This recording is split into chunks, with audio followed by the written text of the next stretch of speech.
business people, they know how much money they expect from a certain client.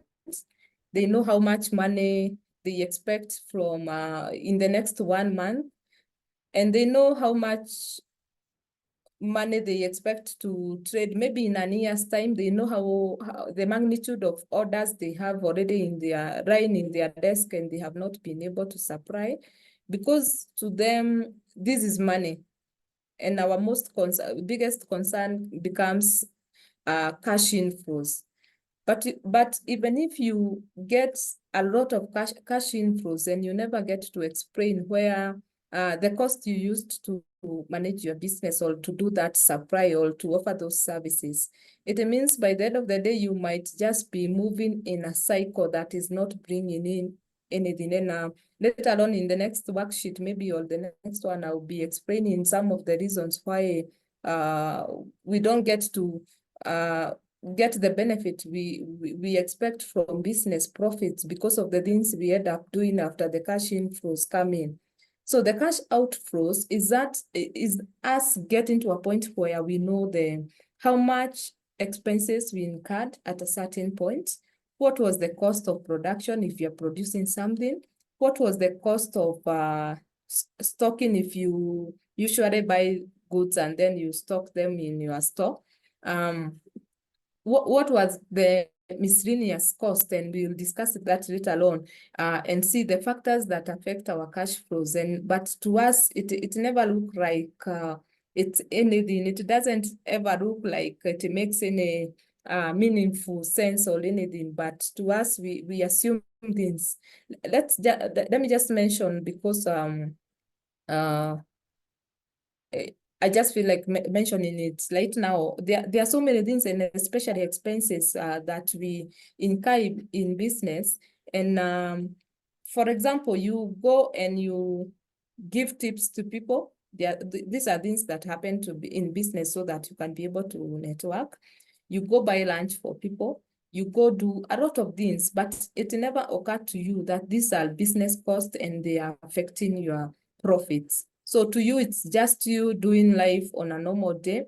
And the main things that you think just affect your business is the rent you pay for the business premises. It's the money you use to pay for your electricity. It's just those major things. It's the money you paid your supplier. And unfortunately, even as we continue, we'll see the worst thing is SMEs. Most of them have data, how do I say it in a good way, in their minds. We don't keep official records. Like I've dealt with so many people as a consultant, and when I get to their offices and they are telling me, Grace, can you help me to determine how much money I've made maybe in the last 1 month, how much money I've made maybe in the last 2 months. And unfortunately, I asked them, give me the records, because you see, I can't come to your business and tell you that you made 2 million shillings and these were your costs unless you give me information. Unfortunately, they don't have information. They just sit and start telling you, I paid a certain person 100,000, I paid a certain person 50,000. I had a receipt somewhere. There's an equipment I bought and I can't even remember where I kept the receipt, or did I even collect it? And these are the things that are affecting us. These are the things that are hindering us from moving on, because if you compare the SMEs with the huge companies, you'll never go to a big company that has structures and they don't even know how much they paid even a motorbike guy for delivery. But for you, when you said motorbike guy to go and do delivery somewhere, you just dip into your personal pocket and you pay them, and to you, it's nothing. It's just you doing business. But we never get to a point where we understand that these things affect our businesses. And this is what will lead me to discussing these points, the causes of major cash flow losses in business.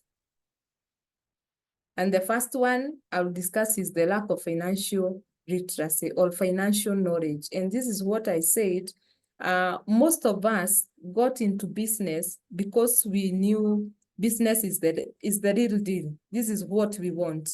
This is what is going to help us get to the next level. This is what is going to help us achieve our goals. But we never got to sit down somewhere and gain an understanding of, if I'm going to do business, what are the do's and don'ts? How do I manage it? Most of us are learning our companies or the small businesses that we are managing with the aspects we saw our parents used to manage the businesses. For example, maybe your parent had a duka or a kiosk somewhere, or they were selling some goods in the market.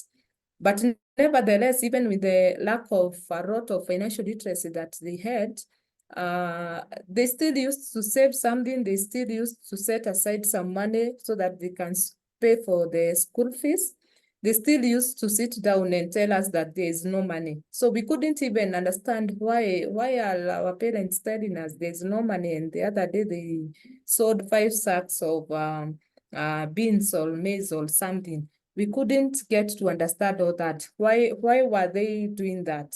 But you see, for us, we never got to maybe to sell maize and beans and manage money in such a casual manner. But yet we came and started businesses because we were told business is the real deal.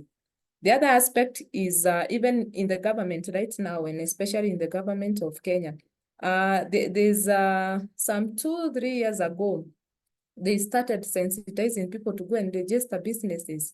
And I've seen even a lot of problems with business people where they have found themselves having issues even with KRA, because you went to a cyber, someone registered a PIN for you, and for you, all you wanted to do is to go and do business. And because maybe you had a link somewhere in a ministry or in a school, you just proceeded, but you didn't get to get the information, the basic information you need to have on financial literacy to be able to understand, how do we run this business? What are the do's and don'ts? What can mess me in a minute? What is the information I need to acquire so that I am able to learn business like a pro, or like someone who is who understands the dynamics of the times we are living in, and it becomes a real mess. And even as I was saying earlier, it usually hurts me when I find business people in cybers and everything, because that tells me if you have a company or a business, but when you are asked for a certain official document, you can't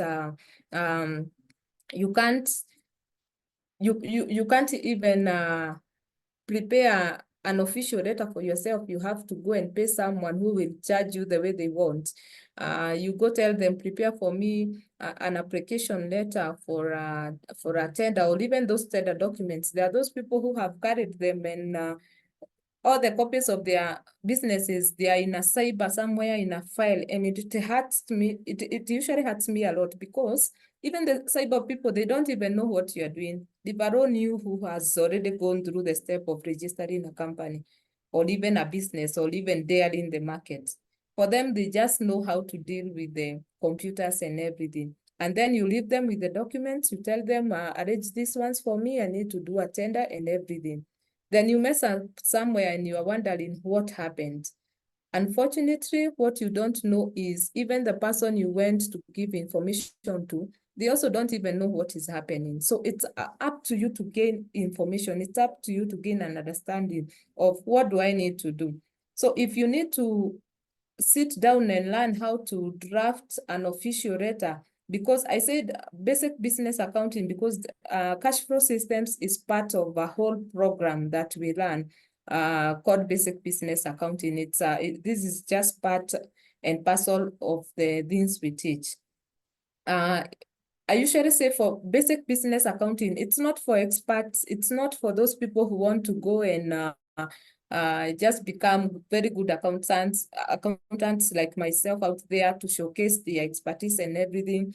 These are basic skills. That's why we call them that, so that you can use them to benefit yourself, to benefit your own self in the skills, or to do basic things in the business field.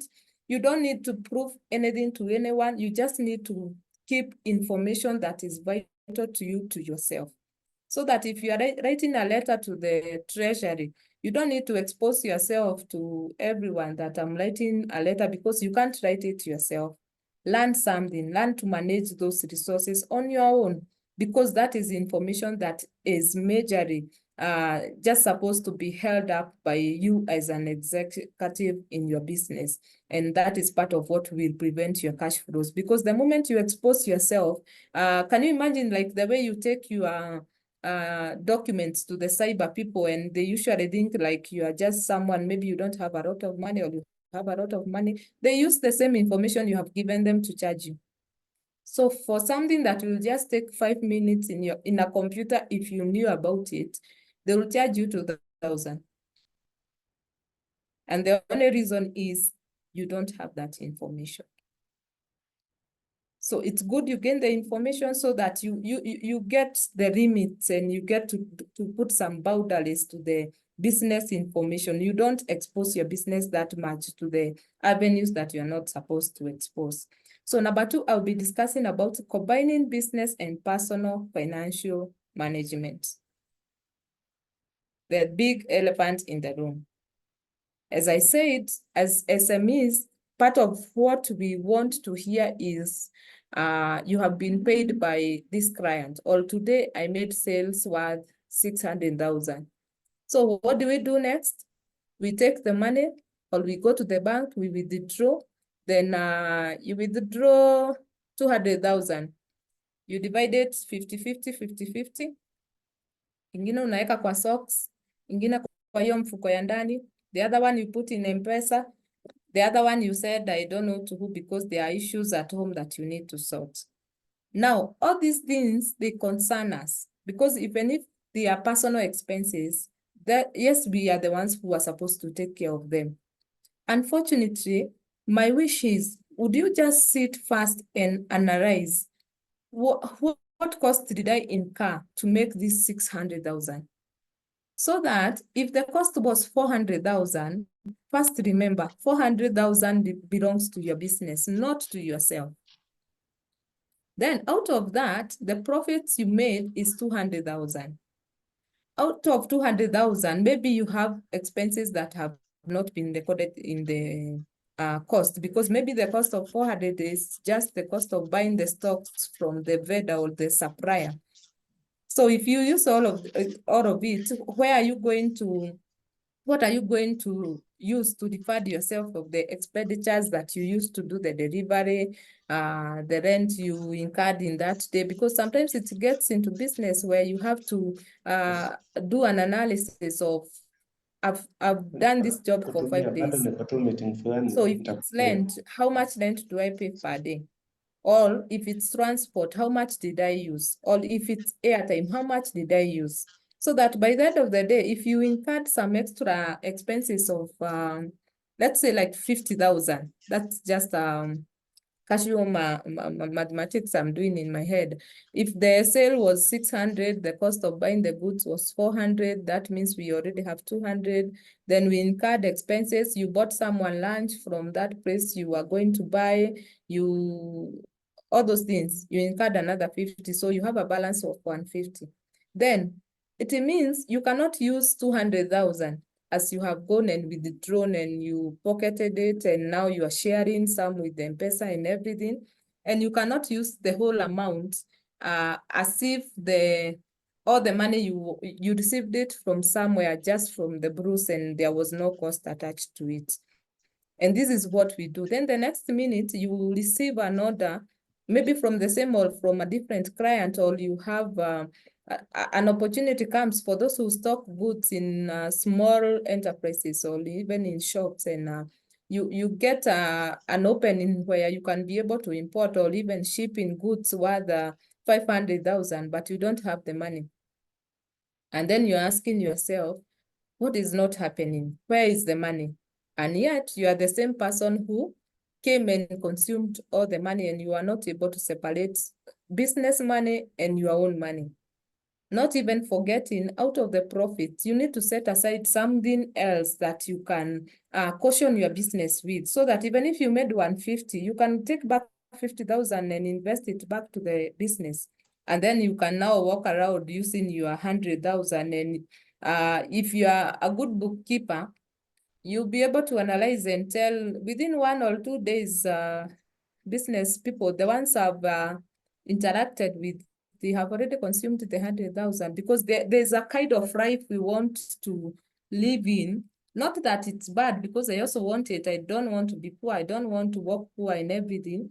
But can we get to walk in it step by step? Can we take time and analyze that which we are doing? Can we take time and sit down and ask ourselves questions?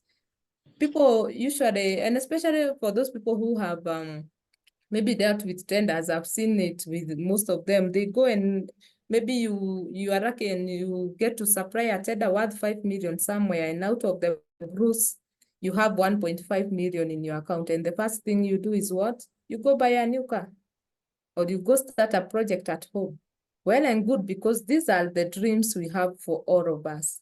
But can we do it bit by bit? Can we sit down and do some analysis? Can we sit down and do some calculation, so that we also don't get to close our businesses in the name of we are improving our lives? So you get people who are in business like 10 years ago, they traded a lot of money. Yes, they bought cars, they bought land, they were able to build themselves homes at home or somewhere else and everything. But right now they have nothing. And then you're asking them, I thought you said you were doing business. And they are like, yeah, I did, but I don't know what happened.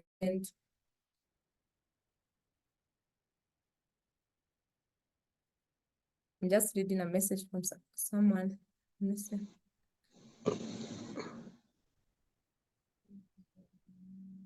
Debs, can you hear me? Someone says they can't hear me. Sharon, kalimkaza kako? Alikuwa pale kwenye alikuwa tumechange vitu. Iangalilie pale ndani. Do I mute? Can someone confirm to me that you can hear me? You're audible. You are loud and clear Okay. from my end. Maybe they had an issue with the internet, and I hope they'll be able to sort it out. So I was saying, let's get to a point where we can sit down and do the mathematics, as simple as they are. And that's why I'm saying basic business accounting for me. I don't want you to, the way people hear accounting and they are like, well, accounting is a very big course. I don't want you to do accounting. I want you to gain financial literacy. Being able to sit down and do simple calculations that are meaningful and helpful for your business or even for your career. Things that you don't need to go and present a document somewhere to prove that you are an accountant. You only need to use the same principles to do that which you are doing. So number 3, I'll discuss poor financial source document management, and I've already included this in source documents that you go to a company, they want you to help them do analysis of what they are doing. They want you to tell them the magnitude of what they are doing, but unfortunately, they don't even have the documents. And it's not intentional. They just don't know. So you go to a supermarket, you buy goods related to your house and the business, and then you go and tear off the receipt and throw it away. So how will you ever tell how much you used with relation to the business? Because you're supposed to capture that information and record it against your sales as a cost that affected the same. How will you ever tell how much you used to furnish your office? Because you went and bought computers and everything. I have one of my clients who I'm dealing with right now, and we are trying to do the evaluation of the company right now. Unfortunately, by the time we got to deal with them, a lot of mess had already happened. So we have gotten to a point where, because there are cash flow crisis, we want to know what is the value of this business. Like if we were to cross or share, if they were to share the assets and everything that is there, what is the value of the business right now? Unfortunately, we can't even get any source document related to the assets they bought in the beginning, because one director left one director is the one who bought this asset, and they don't even know where they kept the receipt. It was not a big deal. They were doing it as a partnership out of friendship maybe and everything, and nothing was serious by then. And another one is the one who went to maybe to River Road or to Juakari and bought another equipment. Those guys there don't even have receipts, but they also didn't record anything that can be traced as business people. So how do you help such a person? And I'm telling you this because it gets to a point even people are misused even by KRA people, because when they do an estimate or an assessment of your business, and they think that you have not paid the right tax, they usually give you some information just from the bruise according to what they think. Unfortunately, the moment they put it in the system is your word against them. So you have to come up with a way where you can be able to prove that this is true and this is not true. So why are people in most cases, why do people in most cases say that they are being harassed? Because they can't prove it. Yes, it is not true, because those people don't work in your office. They don't even know how much money you make, but it's your word against them, because they have already sat down and assumed that you make 500,000 per day. And in actual sense, even yourself, you don't even have even maybe 12 to go to work on a daily basis. So it becomes a very big issue. And the only thing that would have saved you from that is you creating a culture of filing your documents, creating a culture of keeping records. But do we even take it seriously? And unfortunately, I wanted to say, even with the issue of combining business and financial management records, that the biggest challenge we have with managing SMEs is because you as a business person, you are not ready to be accountable. So you want your employees to come and tell you that I went to town, I used this amount on transport, this is the receipt I used to buy these goods, and this is the money I brought back. Unfortunately, you cannot instill a system in your business that you're not ready to follow. At some point, it will go in the opposite direction, because you get to a point you are like, even me, when you go and throw money from your account, or when someone pays you through the till, you go and use it on some other things. And because you are the boss, no one has the authority to come and ask you, when with the money, why did you withdraw 300,000? Why did you withdraw 500? Where is the money? You are like, it's my money, it's my business, it's my. But that is the same system you create. The same way you have created a sober system that everyone can be able to track, so that even your employees know you don't pray with my boss's money, because even himself, he will go and buy things, he will go and do this and this, and he will come and tell you, this is the match we have, this is how we are going to use it. So create a system that you're able to follow, create a system that you're able to be accountable to. But you have also to just tell yourself, I need to be accountable to myself. It's like just having kids, and you're telling them, don't insult people. Don't go abusing people all over, and then even yourself, you're insulting people in front of them, even on phone and everything. Don't lie to people. And yet when we call you, you tell us you are in town, and yet you are somewhere else. So create a system that you're able to follow, and the system will work for your business. So I'll move a bit fast because I want us to have an interactive session, and then we can give you the way forward from there. Number 4, overdependence on employee reports without questioning. And that is what I said. You create a system that it's so relaxed that you get to a point where even if your employees tell you we used 20,000, because you also do the same, you can't ask them a question. And it goes down to everything. And by the end of the day, you lose a lot of money. You lose a lot of cash flows. able to follow or to track what you did with your finances. So lack of reconciliation measures in business, the same way you can't reconcile because you don't even have documents. You don't even know what you did. You don't have any record. So there's no way you're going to reconcile and tell us that this is what happened. This is the money I incurred. This is the income I got. But for income, you can tell us even without a lot of analysis.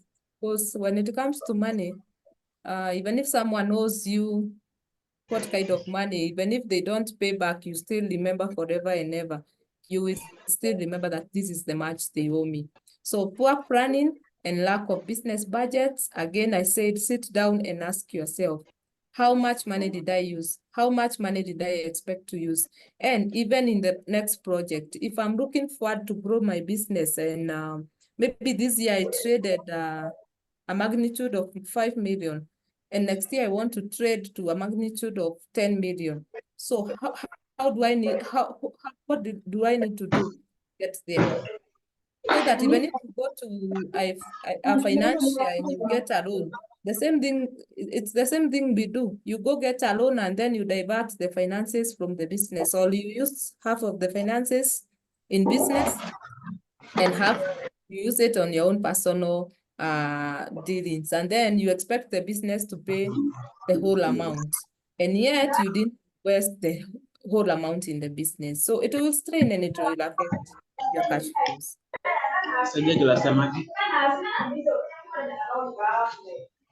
I try mute. So this is a simple process for business cash flow systems. We usually record the source documents, then we categorize them, reconcile, and then we are able to give you a report with relation to the same. I won't dive into this because I'll tell you the way forward with relation to that. And this is the only thing I will emphasize on for now. The key points to note: set a system that you will embrace and follow yourself. Be accountable and willing to submit to the system. Be aware of your leadership style. As I said, the same thing you are doing, your employees can see it.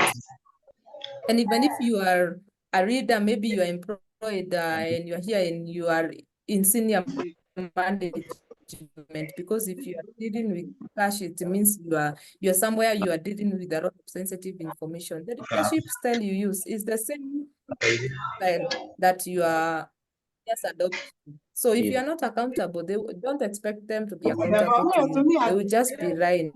There's so many methods that we use to do that.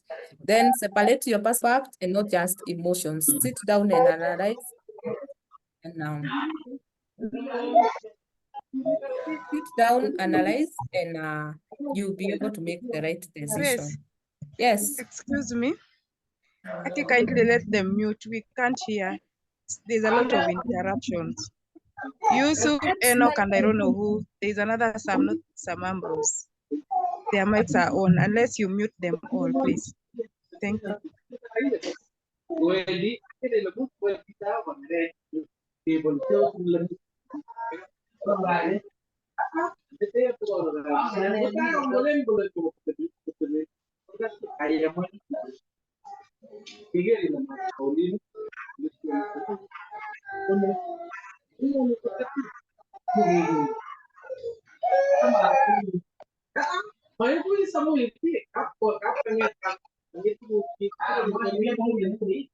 I don't think Enoch is even in the meeting. Yeah, I'm trying From to the sort it out, conversation, and just mute him or just remove him. I don't know. I leave them. Interrupting remove some of him. us and want to go. Yeah. Where did he log in the first place?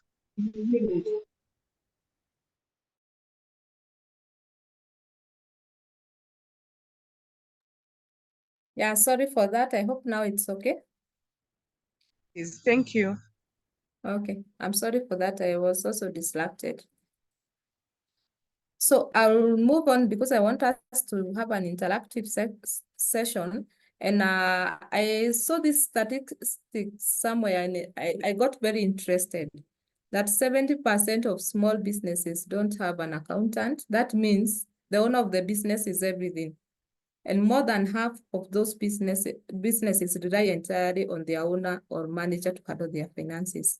The problem with this is we start businesses with the perspective of, I want freedom, I want to grow, I want to be able to do other things. But unfortunately, we start businesses, and even now we are in a meeting at it's past 8. We get to work more than even when we were working or employed. So what is really the problem? We fear, or maybe we are ignorant, or we are not sensitive to putting up structures that can run our businesses even in our absentia. Because when you come up with systems that are able to control, and especially finances, because that is our major concern. That is our major concern. We get to a point where we want to be there. The same way, like, let me not mention that that race that run their businesses that way. People usually say they will employ you on all the other departments, but they can't give you the money account to learn. So it holds us in the name of we want to be able to do other things, but because we don't have systems set in place, and we don't even have an understanding of how, even if we miss work 2-3 days, we can come back and track what has been happening, then we get held up at the same time.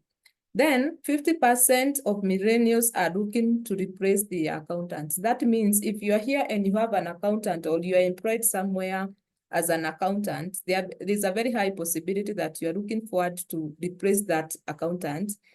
And a staggering number, 1 out of 5 wouldn't even recommend their advisor they are currently with. That means that accountant, even if they leave, or even if you leave that place, your employer might not recommend you somewhere else. Reason being, if you're employed, they think because you get to a point where you are in control of a lot of things that concerns them. You get to a place where they don't even know what is happening. It's like they are reporting to you and not you reporting to them. And if you are here and you are the business owner, you feel like, yes, you own the business, but you don't even own it in terms of systems, because you don't even, unless you are told what is happening, you can't also even access the system. I've worked for my previous employer before I got into business, and I got to a point where there are so many things that couldn't even happen if I was not at work. And to me, it saddens me a lot, because it's not the way things are supposed to be. The same way I'm saying, because of my knowledge, or by the fact that I'm an accountant, I also get to handle a lot of information, a lot of documents. But if I'm not in the office, the director cannot even tell you where those documents are. So they are like, you wait for Grace to come on Monday. You wait for this person to come. But unfortunately, yes, I might be good, and I might work in integrity, but that does not mean that everyone else will be doing the same for you. So the moment they come and work for you and they understand the weaknesses you have, that is the beginning of your misfortunes, because they might even go to your account, do a lot of things, but they will still play with the numbers. And that's why I'm saying, let me expose you to these things so that you don't feel like when someone tells you something, you don't feel like this is a very strange account, that like this is an ambiguous word that you don't even have an understanding of. And it is very sad. It is very sad. So what next? Because we couldn't, I said cash flow systems, it's a course that we do that is wide. It includes the introduction that I have done. Then there is the understanding of the source documents and the financial statements and what they mean, and what is entailed there. Then there is the last part of those people who want to learn how to capture the information and to do the bookkeeping, because we couldn't do all of it in 1 hour. So I have I'll give you the next module, that is the lesson 2 of the understanding the cash flow systems, source documents and their meaning, and how we use them to prepare financial statements. I'll share it with everyone in the group. It's a recording. I've already done it and recorded it for you. So I'll be able to share with it so that right now we can dive into the discussion and get to hear what everyone else has to say. So I hope that will be fine.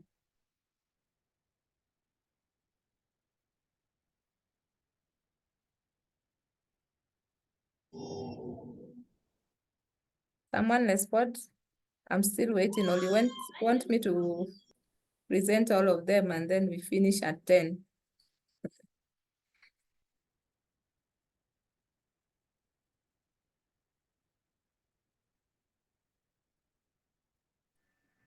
That's okay. You can proceed. Hello, people. I'm waiting for a response so that I stop sharing this and then we move on to something else. Yeah, All right. that's okay. You can share so that we can interact with the recordings. Sorry?